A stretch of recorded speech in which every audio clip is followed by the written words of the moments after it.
Bonjour à tous et bienvenue sur ma chaîne. On se retrouve aujourd'hui pour le taroscope du mois d'octobre pour les Sagittaires, ascendant Sagittaire et lune en Sagittaire. Comme d'habitude, j'ai procédé à un premier tirage en 3 cartes que j'ai réalisé cette fois-ci au Rider Tarot Deck. J'avais un petit peu envie de changer de jeu. Puis j'ai rajouté une carte issue du grand oracle de l'amour afin d'avoir plus d'informations concernant votre vie relationnelle et sentimentale. Pour les gens qui ne connaissent pas leur signe ascendant et lunaire, j'ai placé en barre d'informations 2 liens qui vous permettront de les calculer. Alors, j'ai tiré pour vous, avec le rider, les cartes de l'amoureux, de la justice et de la force. Alors, avec la carte de l'amoureux, on parlera bien évidemment de relations sentimentales, mais pas seulement, puisque c'est une carte qui principalement va représenter la nécessité de faire des choix, c'est-à-dire de prendre des décisions. Comme si pour certains, vous étiez en train d'hésiter, de tergiverser, vous savez pas trop ce que vous voulez, vous savez pas trop ce que vous devez faire. Et effectivement, cette carte va vous indiquer la nécessité de s'engager dans une direction en écoutant la voix du cœur, c'est-à-dire celle qui vous semble être la plus juste pour vous, hein, comme l'indique d'ailleurs très clairement la carte de la justice. C'est aussi une carte qui va vous demander de regarder les choses en face. Voilà, donc c'est une carte qui vous demande, je parle pour la carte de la justice, hein, qui est placée en deuxième position. Avec cette carte, on va vous demander de regarder les choses en face, de peser les pour et les contre d'une situation, de la trancher et ensuite de rendre une forme de verdict, de réponse ou ce genre de choses. Voilà.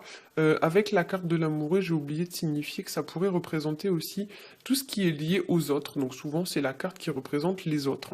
Ça peut être votre entourage, vos collègues, votre famille, toutes les relations, tous les gens que vous connaissez en fait. Donc peut-être que pour certains, vous avez une situation qui implique d'autres personnes. Voilà. Donc je reprends donc la carte de la justice. Donc on vous demande de rendre un genre de réponse de verdict, et ce de manière officielle, hein. La justice, voilà, ça va représenter tout ce qui est un petit peu officiel. C'est une carte qui représente également tout ce qui va être lié à l'administratif, ou encore au milieu judiciaire, ainsi que tout ce qui va se rapporter à la loi. Peut-être que pour certains, vous avez des situations en lien avec l'administration ou le juridique, etc., etc. La carte de la justice représente aussi les professions telles que notaire, avocat, etc. Voilà, et c'est une carte qui représente aussi toutes les personnes ayant les caractéristiques de la justice, donc les personnes un peu austères, un peu froides, vous voyez, qui sont pas très cool, pas très fun, un petit peu rigides, un petit peu guindées.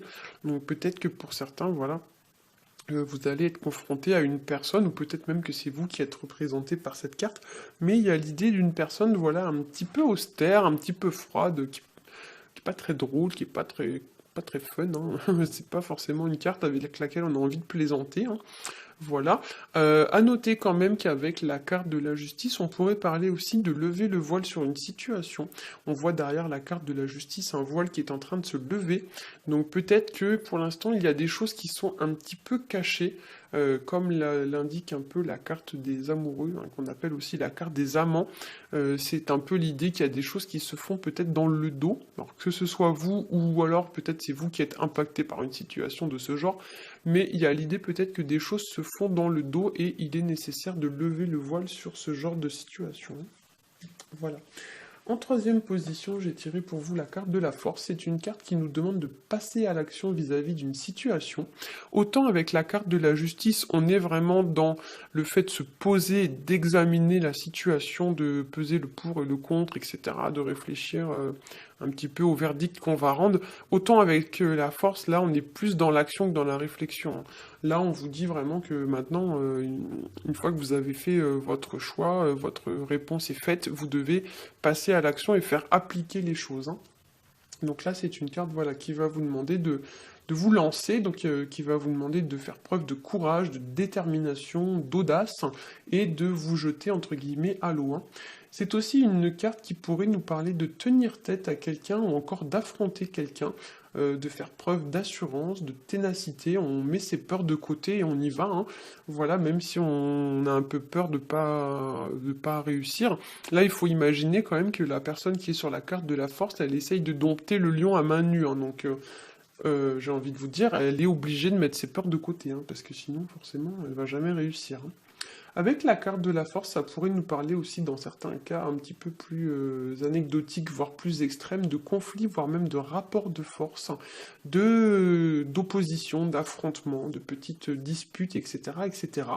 Et cette carte vous conseille également de poser vos limites, de vous faire respecter davantage, de ne pas vous laisser marcher sur les pieds, de reprendre votre pouvoir, votre puissance et les rênes de votre vie en main. Voilà. À noter aussi que pour certains d'entre vous, ce mois-ci, il pourrait y avoir une sensation un petit peu de déjà-vu, comme si vous alliez revivre quelque chose que vous avez déjà vécu au passé. Ça peut être aussi le retour d'une personne du passé ou quelque chose dans ce genre-là. J'ai vraiment cette notion ce ressenti de passé qui revient sur le devant de la scène, si on peut dire ça comme ça. Donc ça peut prendre différentes formes concrètement pour chacun d'entre vous, puisque il existe des centaines et des centaines de situations possibles et imaginables. Mais pour certains, j'ai vraiment voilà, l'impression que vous avez déjà vécu quelque chose ou qu'il y a quelque chose qui va se reproduire à nouveau. Voilà, peut-être que quelqu'un va essayer de revenir vous tester, ou il y a vraiment des choses un peu dans ce genre-là, hein. Voilà, alors c'est pour ça que pour certains d'entre vous, s'il y a des événements voilà, qui ont déjà été vécus, on pourrait parler limite de test pour voir si vous avez compris ou pas la leçon, quoi. Comme si on va vous représenter une situation que vous avez déjà vécue pour voir si cette fois-ci vous allez être capable d'y faire face, hein. C'est vraiment le ressenti que j'ai. Voilà.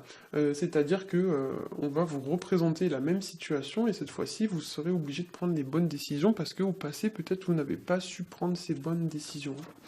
Alors, au niveau de la carte issue du tirage relationnel et sentimental que j'ai fait au Grand Oracle de l'amour, j'ai tiré pour vous la carte qui s'appelle Espoir, c'est la carte 11. Et ici, c'est une carte qui nous parle de reprendre confiance ou espoir vis-à-vis d'une situation. Ça nous parle également de communication, donc ça peut représenter par exemple le fait de recevoir des nouvelles d'une personne dont on n'avait pas de nouvelles depuis un moment. Ça peut représenter voilà, une reprise de contact, le fait de contacter quelqu'un ou de recevoir des nouvelles de quelqu'un. Voilà, c'est une carte qui nous parle aussi de période de repli sur soi, d'isolement, voilà, de distance un petit peu. Et on pourrait parler aussi avec cette carte de remettre une situation en équilibre ou remettre une situation d'aplomb en ordre, de rééquilibrer un petit peu quelque chose, comme si vous aviez un effort à fournir pour pouvoir franchir un obstacle. Il y a vraiment l'idée, voilà, de passer à l'action pour pouvoir apporter une forme de correction à une situation, mais pour autant ce ne sera pas forcément quelque chose qui sera très facile à faire. Il y a vraiment une idée un petit peu d'obstacle, hein. Voilà. Peut-être aussi que pour certains d'entre vous, vous allez être confronté au jugement ou à l'opinion d'une personne, ou encore au regard des autres, ou encore à un verdict qu'une personne va poser et que cette situation va vous impacter de près ou de loin. Donc voilà, on vous demande de garder espoir, de garder confiance en vous et en vos capacités, de ne pas vous laisser déstabiliser par ce genre de situation et de ne pas remettre en cause votre valeur par rapport au verdict que les gens, ou aux situations, voilà, au regard des autres, ou au verdict que les gens peuvent prendre à votre égard, hein. Ce que les gens disent et pensent de vous ne fait pas forcément ce que la personne que vous êtes, hein. Voilà, donc à noter qu'ici on est quand même sur du 11, donc 11 ça nous fait du 2. Le 11 c'est quand même un chiffre d'équilibre, parce que c'est un double 1, donc il y a vraiment l'idée de mettre, c'est comme si on avait une balance et qu'on mettait autant de poids de chaque côté des plateaux de la balance, vous voyez. Là on a une balance, et avec le 11 on vous dit que vous devez mettre autant de poids d'un côté que de l'autre, de façon à ce que la balance reste bien en équilibre. Donc peut-être qu'il y a, voilà, l'idée de rééquilibrer, comme je l'ai dit, une situation, ou peut-être que vous accordez peut-être trop d'importance à une situation par rapport à ce qu'elle-même ne vous rapporte. Il y a un peu l'idée d'un déséquilibre, d'un rapport de force où peut-être vous donnez plus que ce que vous recevez. Enfin, j'ai vraiment ce ressenti de déséquilibre assez prononcé qu'il va falloir plus ou moins corriger ce mois-ci, hein. Voilà, j'espère que ce tirage aura su vous éclairer, j'espère qu'il vous a plu. Si c'est le cas, n'hésitez pas à liker, à partager et à vous abonner. Pour ma part, je vous souhaite un très bon mois d'octobre et je vous dis à bientôt.